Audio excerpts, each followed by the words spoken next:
Hello, everybody. Welcome. Good morning. Hello, hello.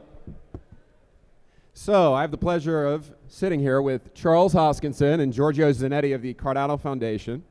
And we're very excited to talk about a retrospective of Cardano development and a look into the future of Cardano. So, Charles, my first question for you. Can you tell us about a couple of the pivotal moments in Cardano development, a couple inflection points that you think really made it the success that it is today? Okay, that's a question that'd take about 2 hours to answer. We have 30 minutes. We have 30 minutes, okay.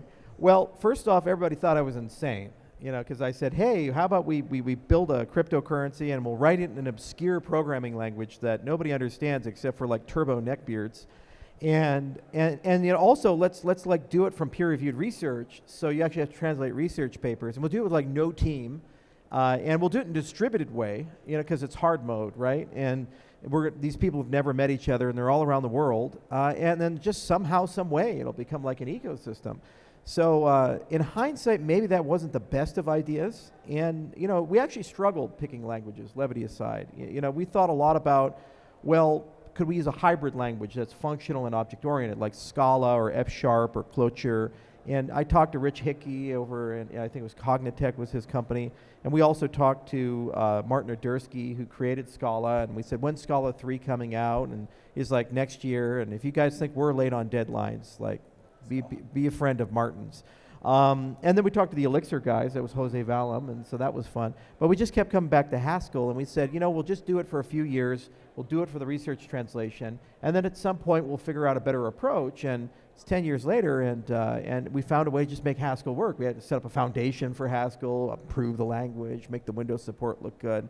But boy, it was that was the first major challenge. Like, what is the execution approach? And then the second major challenge was the architectural approach.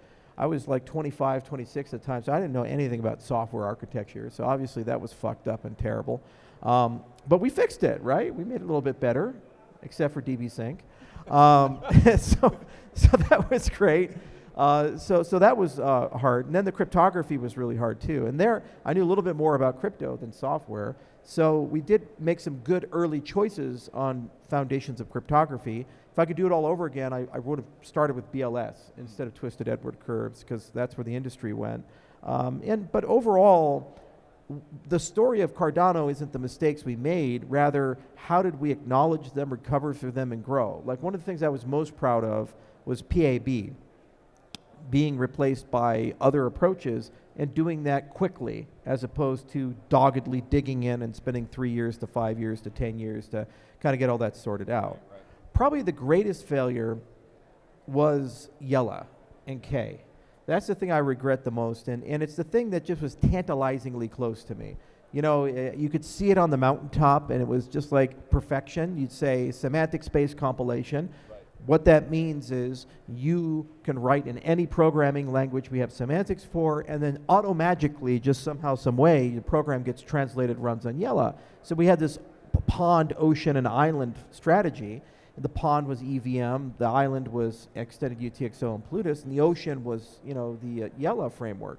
And Grigori's brilliant, UIUC and these things. We had a huge team, 19, 20 people working on it, and they wrote all these incredible papers in reachability logic, and it was always, hey, we'll crack it in 6 months, we'll crack it in 6 months. And we threw tens of millions of dollars through the years, and 3-4 years of hard work, and eventually we had to kind of roll that up and move on. So that's the one I really wish I could have gotten back in some way. That was, for those of you that really like the whiteboard video, by the way, the video that Charles is talking about, he made an amazing video called the Pond, the Ocean, and the Island. You got to look at this one. It's amazing. It really talks about a broad strategy for programming languages and how Plutus fits into the broader picture. So if you haven't seen that one, I highly recommend going to look at it. It really offers an insight into the future of how Cardano is going to work with the massive amount of web developers in the future. And as we move into midnight on the input-output side as well, we're going to try to talk to those people and make hybrid dApps and all sorts of stuff. So it's hugely important to look at that one. The island, the ocean, and the pond, right? Or what was the order? Oh, I don't even remember. Yeah, the I ocean, just remember what they mapped to, and but island, I don't remember the ordering. So Giorgio Zinetti, the CTO of the Cardano Foundation, brilliant guy. I got to know him a little bit. We spent some time in Zurich together. I'm curious. He's a bit newer to the ecosystem, but what inspires you? What attracted you to work in the Cardano ecosystem and to helm the Cardano Foundation? Well, I was enjoying my retirement, and I got approached by the CF. And initially, I wanted to keep going on with my retirement, but as I looked into the technology and the community, I thought, there's really something to this Cardano project. And I really endorse what Charles said about the peer review methodology, and it's incredible how they could foresee the future and come up with such well thought through concepts and actually implement them and achieve what they've achieved. And the second thing that convinced me to join Cardano was the community, the strength of it and the maturity of it. And I'm really excited to have joined the community now in such a pivotal phase of the hard fork Chang and bringing governance on chain. I'm looking forward to it. It's an incredible time to be working with Cardano and the Cardano Foundation. I agree. Oh, I got a lot louder. Hello. One of the nice things is that you're joining at a time where there's a huge amount of collaboration in between input-output and the Cardano They're changing it on the fly. A huge amount of collaboration in between the Cardano Foundation and Input-Output Global. And I was hoping that we could talk a little bit and kind of have a little conversation about the success of Aiken and how that is moving forward. So can you describe the effort behind Aiken and how the Cardano Foundation imagines Aiken moving forward as well? Yeah, absolutely. At the foundation, how we think, or how I hope we think, is let's try to do what's best for the community, and let's give it, in the case of Aiken, it's open source, everybody can contribute, and we can be a steward of this technology. And if the community wants to take it over and run with it, so be it. And we're just happy to bring in innovation, ideas.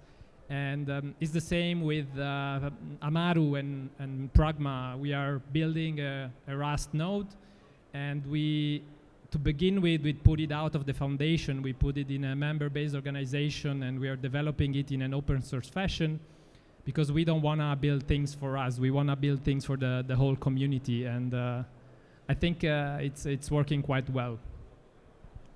Wonderful, and I know that we are also contributed some full-time developers to the Aiken project, and I was curious, Charles, if you can talk a little bit about how you imagine Aiken fitting into a family of languages now that are building Cardano for different applications. Obviously, there's Plinth with what was formerly called Plutus TS.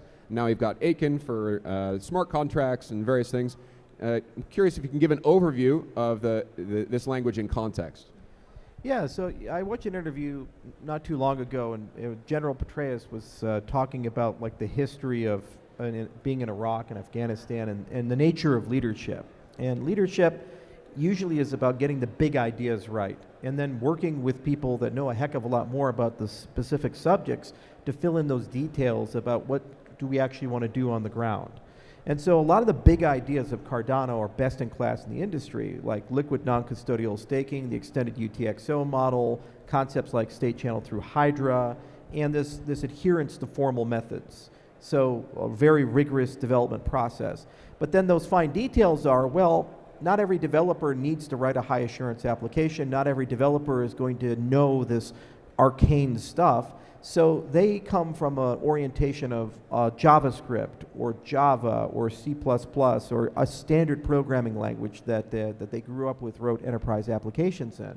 So the whole point of the Island, the Ocean, the Pond was say, have something for legacy, EVM, have something for what makes us special and unique, Plutus, and then have something for all the other developers. Well, it turns out that if you cover Rust in TypeScript, then you actually cover a meaningful percentage of the language families. It's almost like speaking Spanish. You have access to a lot of sister languages. Yeah, the Romance languages, exactly. Yeah. You're kind of close to them. You're adjacent. And your time to get comfortable is not too bad. So we put 2 full-time developers into the TypeScript side of the house, 2 and the Aiken side. And what this does, it means you now have a web-oriented language, works right in the browser, it's really easy to use. You have a general-purpose programming language, which is very efficient and very easy to use. And then for Plutus, really focus on what makes Plutus special. It's a high-assurance language. And what type of applications would you write there? Algorithmic stablecoins, bridges, the Cardano constitutional guardrails, where the failure of these systems results in the loss of billions of dollars or the integrity of the system as a whole. Right. So not every developer has that high bar. They're moving fast and breaking things, so they have other languages which also benefit from the incredible foundations that we built things on. So that's how we tend to think about this philosophically. It's like, did we get the big ideas right? And is there now an ecosystem of people that are really attracted and enjoy the little ideas? And can we get the resources required?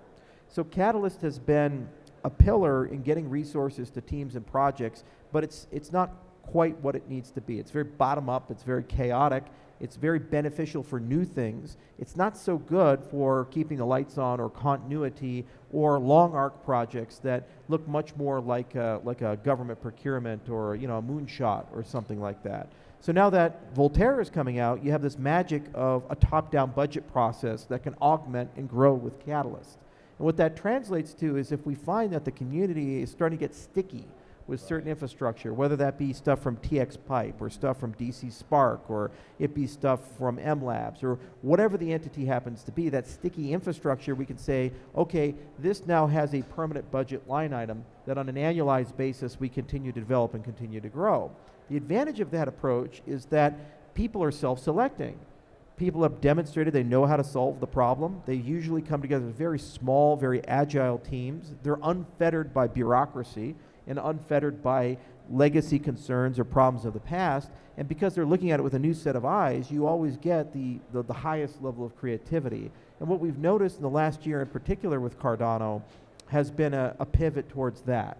And it's really paid huge dividends on the development experience. It's paid huge dividends on the ease of navigating the ecosystem, and ultimately it's created a lot of very investable assets in Cardano, which is really exciting from a growth perspective.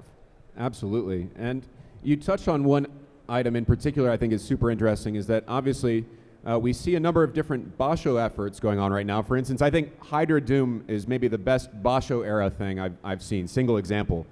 Millions and millions of transactions already committed. Beautiful. But Voltaire is on its way as well. And now with something like 80% of the nodes printing Chang blocks now. This is very, very exciting. And I'm curious, Giorgio, if you could tell me a little bit, what are your hopes for Cardano governance moving forward, broadly speaking? The easy answer, I hope it's a success. I feel a mix of excitement and fear, but I think it's a healthy balance. I trust the community, and I think the design of DREP and constitutional representative and stake pool operators, it feels right. I feel we have the right check and balances to make this work. And it's probably not perfect, but together as a community, we need to make it better. And I'm so excited about it, and I hope it goes well. I think it's gonna go well, yeah. Now, a quick follow-up question here. What challenges do you hope that the Cardano community addresses through this governance process? And I'll ask both of you that because I think it's an interesting thing. It kind of reflects your priorities and what you think are super interesting questions that we want to try to answer as a community with this decentralized governance model. Yeah, I think the thing that comes to mind is education and communication. So try to understand the implication of doing certain things in a certain way and communicate it transparently to everybody so that the community can take the right decisions. Different actors have different incentives, and we need to make sure that they're all aligned for the greater good of Cardano, right? And so I think there's need to be a lot of work in understanding what specific changes might mean and communicate that. Charles, I have the same question for you as well. What challenges do you hope that we can tackle in this next iteration of decentralized governance of Cardano? So anytime you start something, you have very primitive chaotic and immature institutions. You know, the United States ran into this with the Articles of Confederation, and we couldn't even get shoes for people in the winter, and Washington had to pay out of his own pocket. You know, it was horrible.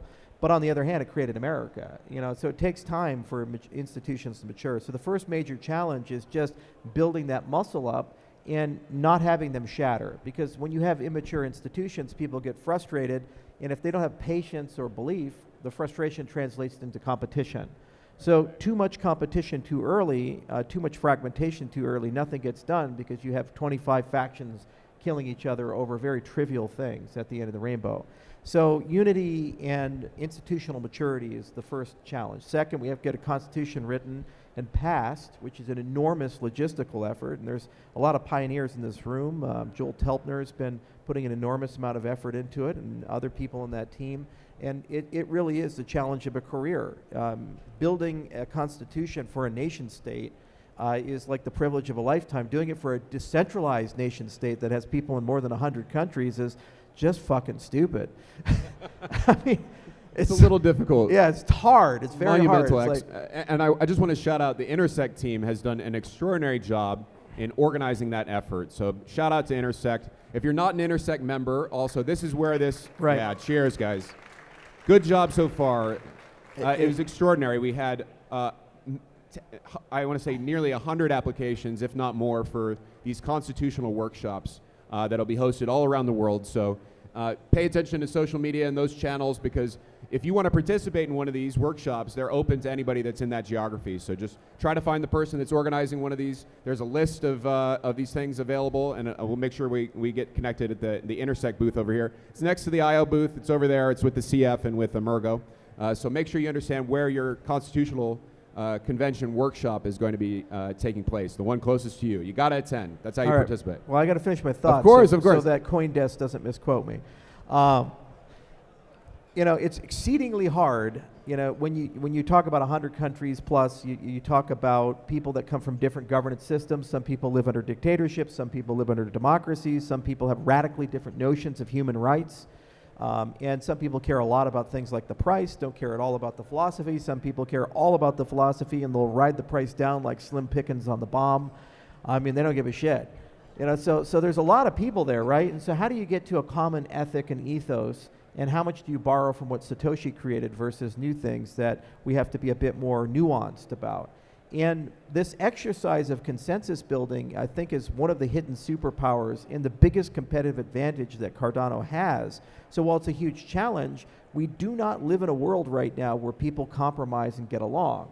The paradox of hyperconnectivity, social media and the internet, is that it made people very comfortable with living in silos and fighting each other.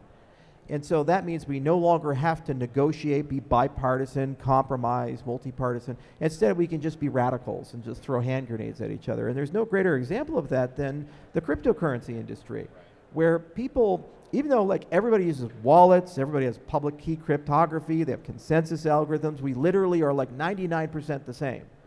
But it's almost like a holy war where we really hate each other and say horrible things, and they go at it because being so close paradoxically makes you so far apart. This conference right here, we have ICP right there. We have Algorand right there. You know, we have all kinds of people. Midnight is being built with some DNA from Polkadot. So one of the superpowers of Cardano is that we're solving real time the capability to bring people together who have radically different viewpoints and philosophies, different technological viewpoints, and get them to work together for a common set of problems and good. So while it's stupid from a surface level, the fact that we actually potentially could solve that problem means that we have the largest competitive advantage, and it's something that I think I'm most looking forward to, because everything else is just a matter of getting the right configuration. And if you have 3 million people working together, 1 million people got us the Apollo program, but 1.5 million gave us the Manhattan Project. 3 million people with modern technology, you can change any economic, political, or social system in the world. You can change any nation state in the world.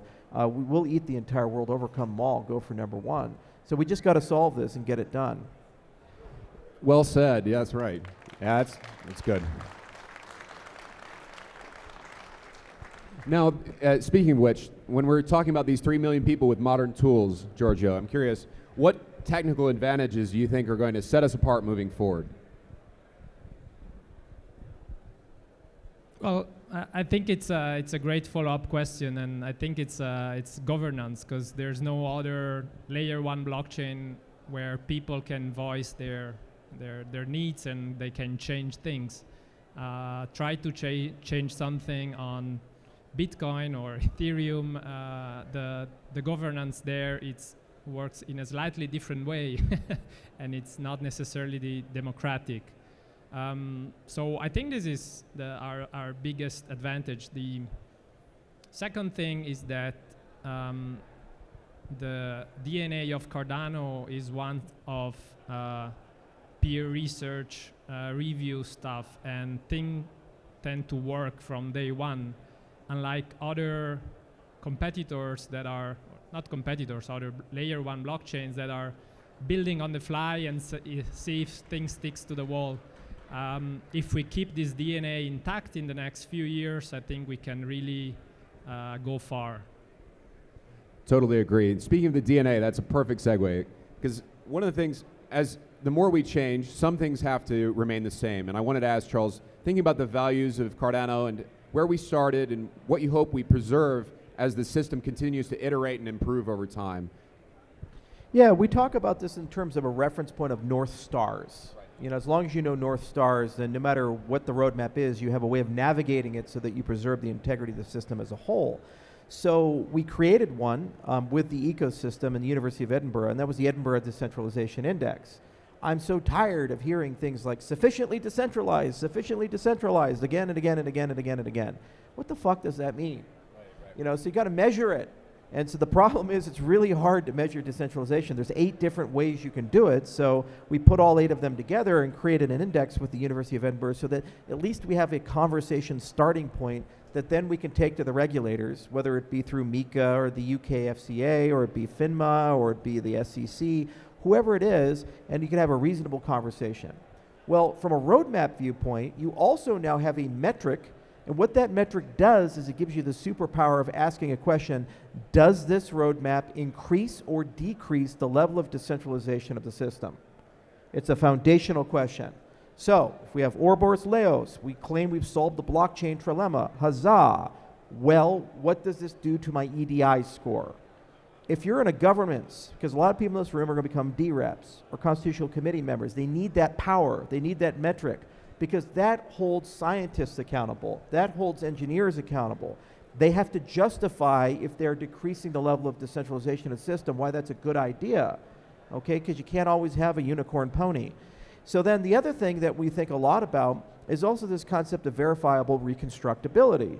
Satoshi gave us the blueprint, and that was this concept of homogeneity in a replicated system. So everybody has a full node, everybody has a copy of everything. That's not possible in a large-scale distributed system. Because if your system's useful, it's going to do billions of transactions every day. If your system's useful, the global state of that system will be in exabytes or yottabytes. Okay, and the only people who are going to have a full copy of that is the NSA and Google. You just got to pick which one you want to connect to. They're basically the same at this point. Okay, so what does that mean? I need to have the ability that for my use case, even though I have a light node, I can reconstruct enough history to have the same trust model and security model as if I had a full node. That's another North Star. Where and when you violate that, you stop looking like a cryptocurrency and you start looking like Amazon Web Services. You see? So there are also throughput. What the hell does transactions per second mean? You see, when we were doing the interviews yesterday at the booth, I had extended UTXO behind me. One transaction can have dozens of events or hundreds of events inside of it. So it's TPT, transactions per transaction. Then you have other blockchains say, well, you are slow because you can only do this. So we don't have a measurement of throughput.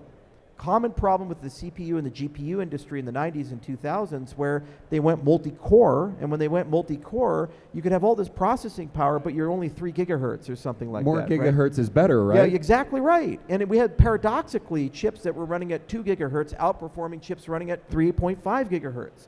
And the consumer's like, you just spent 15 years telling me the only thing that matters is clock speed, and everybody's fighting over that, and now you've changed the game. So they had to create 3D Mark and other benchmarks for that. So concepts like inclusive accountability, concepts like decentralization, concepts like throughput, these are North Star metrics, and again, they're incredibly important for the government of Cardano and the institutions of Cardano, because they're navigation points, and as a DREP or Constitutional Committee member, what you're trying to do when you vote on a roadmap or a budget is balance concerns. Would you be willing to slow the system to preserve and protect the decentralization? Would you be willing to increase the level of centralization for higher throughput? If so, how much? We call that the Solana trade-off. Okay, so these things exist, and well, they're doing well with it. Does that make sense? If your constituents say the only thing that matters is token price go up, maybe that's what you think about. You see, so this is the hard part, and I wish I had more time and more foresight, because if I could go back, retrospective on the roadmap, I would have invested a little bit earlier into trying to build out those North Stars. It took us 3 years to do EDI. If we had more resources earlier, we could have done 4 or 5 of these North Stars, and we could have inculcated them into the thinking of the ecosystem. So that's okay. We're going to have to build these things together. They're cross-industry, so if they're useful, they don't just measure Cardano, they measure all blockchain systems. Right. And then for the first time ever, we can have an apples-to-apples comparison of how does Cardano compare to Bitcoin or Solana or Ethereum or Aptos, or pick the flavor of the week that you have. I'd like that. Well, I just want to thank Charles and Giorgio for taking the time. Thank you, everybody, for attending today. This is a fantastic chat. I'm very grateful for the opportunity to talk with all of you. And that's it. That's all the time we have today. Cheers, guys. Ciao. Thank you.